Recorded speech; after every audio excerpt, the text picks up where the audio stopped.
they're just lying to you. Yeah. And we're not even going to see the Wario. To start the set off, we're going to see RJ the Samus versus Axiom XL Banjo-Kazooie. What a swerve on that. Yeah, really, right? On Town and City of all places to really start us off. Like, you can get some good egg shenanigans, especially on these platforms, but like, I guess, you know, fight fire with fire, we can see somebody who can play as passively as RJ. Just say, I can do that myself. Good jump read. Like, that's crazy. That's crazy. Crazy No indeed. words. How does it feel to, like, yeah, like what a play to be a stock up right at the gate, you know? Like, yeah, okay, we take those. We take those. Honestly, it's just respect. Like, wow, you just read my jump. You know what? You deserve this stock. Take it. It's all yours. Telling you find out. Telling Wi-Fi Samus that they deserve a stock is an interesting concept, but I respect it. Ooh. Again, I mean, honestly, just going for it again. Why not? It got you the stock last time, right? So just do it again. And I love the egg extensions with the B, the neutral special, throwing them the eggs into like just kind of popping RJ up as well. Yep, and then getting uppers off of it too, right? Like it's pretty good. It's good. Honestly, Banjo's up air is so good, but at the same time, it is so little damage. It ends up being just like not as good as I feel like it should be. It's an annoying paper cutter. It's not the whole saw, you know.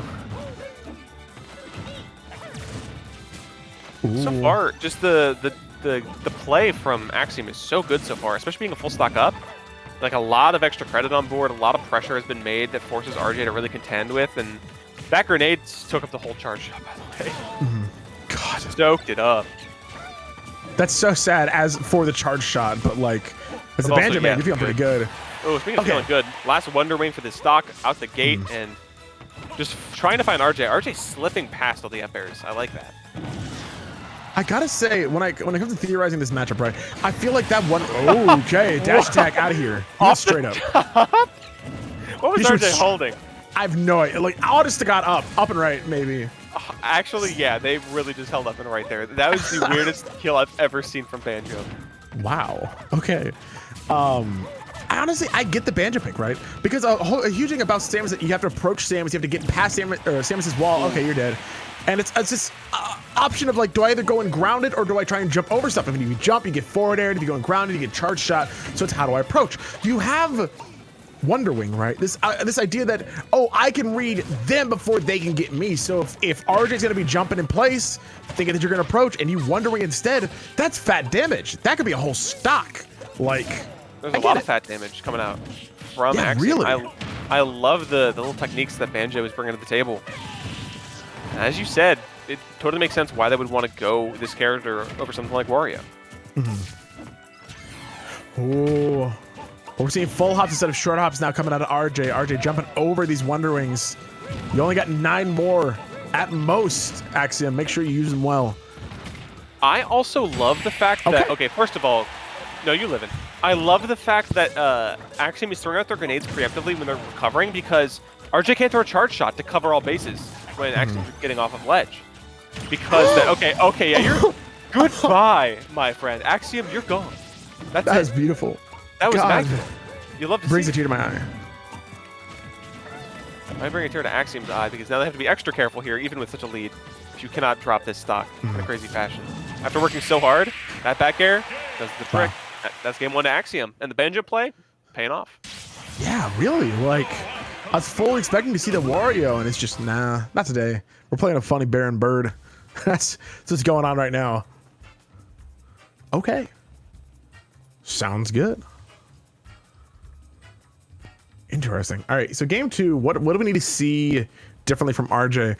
Honestly, Axiom got a lot of really good calls that I feel like RJ can start to play around so long as RJ is picking up on on the big moves that Axiom's trying to do, right? And as a character that needs to play passive, needs to camp a bit, needs to play patiently, I feel like RJ definitely has the ability to do that. Whereas if Axiom's, stray hits, the big plays, those Wonder Wing stuff, don't keep paying off, it's going to be interesting to see how they're able to adapt back. But let's see where game 2 is going to go. I doubt Town City. Yeah, I'm going to go to PS2. I like this a whole lot more for RJ. I think this is going to be really good. But at the same time, Banjo's pretty good here too. A lot of characters can make mileage off of PS2, but it makes sense you want to go to somewhere that is less traditionally polarizing, like Town City. You want to get away from that kind of space and different platform layout and hope that PS2 still gives you some strengths. So, pick is understandable. Yeah. But out the gate, we're seeing a lot of similar situations of Banjo just pelleting with eggs. But this time, RJ has a percent lead and isn't just like dying in the first 30 seconds. So, already off to a pretty good improvement. I like the shield damage there, but honestly, just not enough. RJ's still getting a punish out of it, and almost 100% between these two players. Whatever RJ did between games, do that between every game that you lose. You'll never lose another game again. Exactly. The game has changed so much for RJ's just overall strategy. And not okay, yeah, your jump kind of getting caught there. One of those times where if you get hit towards the blast zone, right, from really far away, that's really when you want to air dodge because that stops all the momentum from going. So just if you're going to the blast zone and you got there from the other side of the stage, always air dodge. 99% sure it'll save you if it can.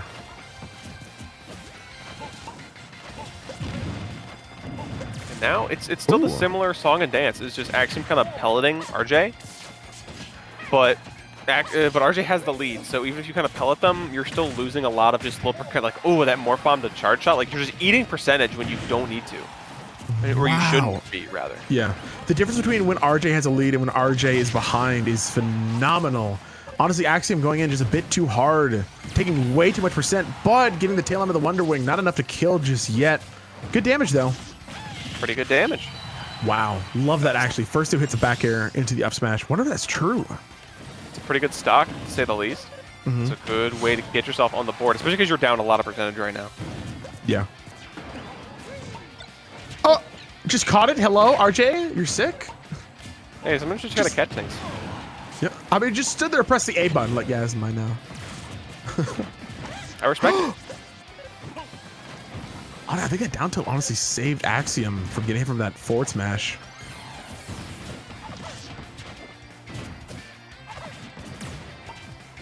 This is nerve-wracking. RJ is such a good lead, but now that Axiom doesn't feel like they're behind, they're not approaching willy-nilly anymore, waiting until they get the confirms, and honestly getting so much out of it. We're almost at an even game now. If you've noticed, RJ's definitely starting to scrap more, and they're just losing some percentage. They're losing their lead, and it's anyone's game now. Beautiful. That should even it up, though. Yes, the Hail Mary Wonder Wings are a quick way to get yourself killed. Yeah, I will say, I mean, so far it worked 2-3 times in a row, so I understand why Axiom went for so many of them. Because if RJ wasn't going to change, then Axiom's just getting free damage. But good on RJ to finally be like, okay, how do I beat this? Oh, right. Shield. A little bit of a helpful reminder to myself. Oh, yes. Yeah. The shield button. How to block attack. But in the blink of an eye, Axiom's at 72, and even though RJ's on Death's Door right now, like, it's still rough, because this is last stock. Oh, what a good just Hail Mary forward air punch. That was so nice.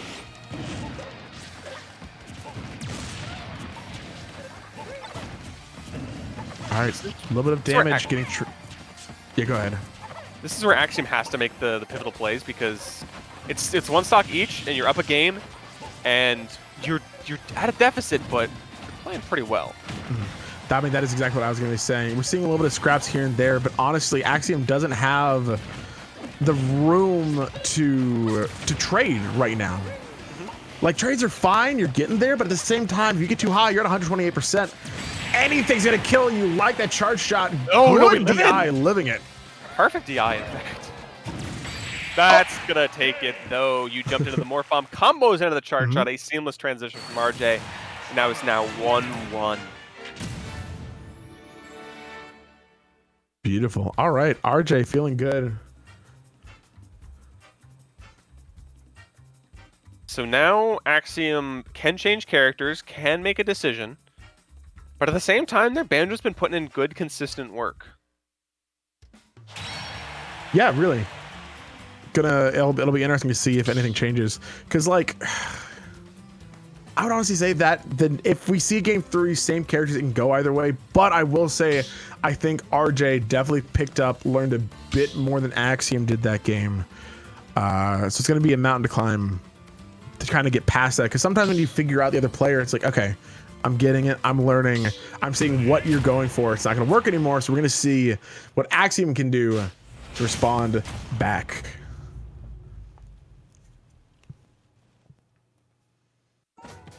It's small battlefield. Makes sense. Similar stages last time, but smaller blast zones can kill a bit sooner, but still has similar platform layouts you're going to be dancing around. So makes sense. But I mean, wow, you're taking a lot of percentage right now, man. That is 72 off the drop of a hat. And I like the idea of small battlefield too, because there's just less room for RJ to really run away. Cause a little bit more scrapping, which is where, as you said, that's where I think a lot more of the damage came from that last game.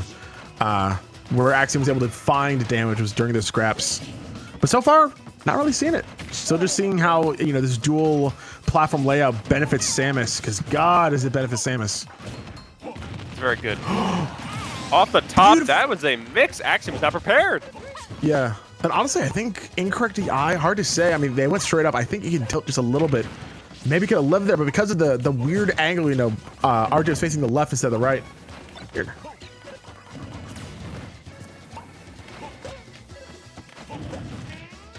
Oh, no. Oh, cool. No. A connection has occurred between these two individuals, a climactic, a game 3. We will never find out the true conclusion. File. Yeah, we won't. We're actually we're gonna turn off the gameplay too. I don't want to know personally, which means that neither will you. So we're just gonna shut the game off. It doesn't matter. Who cares other than me? Deeply care. So far though, it was looking like RJ feeling really good going into that game. So if we see Axiom make the comeback, it'll be very interesting to see. But we won't know for another solid 4 to 5 minutes. So. Yep. I mean, these are two zoners. That can take all day. We can go to time. We'll never know. It could be the most interesting, most tactical, coolest game between zoners of all time, and we'll never know. Is it time for the Xanadu podcast? Yeah, it's time for the Xanadu podcast. Yeah, how you been doing, File? I'm doing great, actually. Having a good week. Feeling good. Happy to be here. How about you? What's your week been filled with? You know, just kind of busy life circumstances. Never a dull moment these days, but hey, spring's here. The weather's starting to get nicer. Yes. And I'm not a big fan of the heat, I'll be honest. What's your favorite season, File? Gotta be autumn. The end of autumn and early winter, I think, because I really like the cold. I fully implore the idea of, if it's hot or if it's cold outside, put on more layers so that you can get to the temperature that you want to get to. Big fan, agree. Whereas when it's hot outside, you really can't do that. Yeah, public prefers you not to do that. You can wear a very tasteful fig leaf, but that's about it. That tie we were talking about, if it's long or big tie. enough. If you have a long enough tie, or maybe like a medium-sized tie that really just, hey, we don't judge. Okay, you know what? Fair enough. But you know, regardless, I have to agree with you there. I like when things are cooler. As they're starting to heat up here, I'm less of a fan. I'm so used to kind of feeling cold to a degree, because like I'm always cold. It's like it's a fact of my life I've had to come to terms with. So I like dressing in layers. I like dressing with like multiple, you know, dressing for like, you know, for that colder season. So it's kind of a letdown that we're starting to gear up towards those summer months. And you could do more, I feel like, with clothing, because I mean, you can dress fancily when it's hot out, but like you're gonna feel it by the end of the day. Oh yeah, you're gonna be sweating. Yeah. Or you can think about how many tasteful scarves you can wear when it's wintertime. Like you can go crazy. True. And if you don't mind me showing my bias too, my place of living doesn't turn on air conditioning until a certain day. Like, I don't know. In Virginia, it's like you legally have to give air conditioning by like mid-May. But on days like today, where it was over 90 degrees outside, feeling pretty brutal in here, honestly. That is tough, my man. I hope you are doing okay. That is. I've been here for a few years now. The first year I got here, it was pretty bad. But as time's gone on, I think my body started to adjust to it. So There you go. Getting through it. And speaking of getting through it, RJ comes out on top 2-1 in the climactic finisher between RJ and Axiom. Good stuff to both players, but only RJ's coming out on top. Yeah, what y'all didn't see is that it actually ended with on it like the sickest shield break combo. Got him off stage. I hit him with the up tilt too. It wasn't even a down air spike. It was an up tilt spike, which absolutely so cool. It was because RJ was at 150 and then got a 384% string off of a single shield break, which you might be asking like how that's possible. Yeah. But like you had to be there. Like you just had to be there. You should have been there, honestly. You should have been there, honestly. So if you were there, you're there. You know, it is what it is. If you don't mind me saying, there's 400 of you here, and you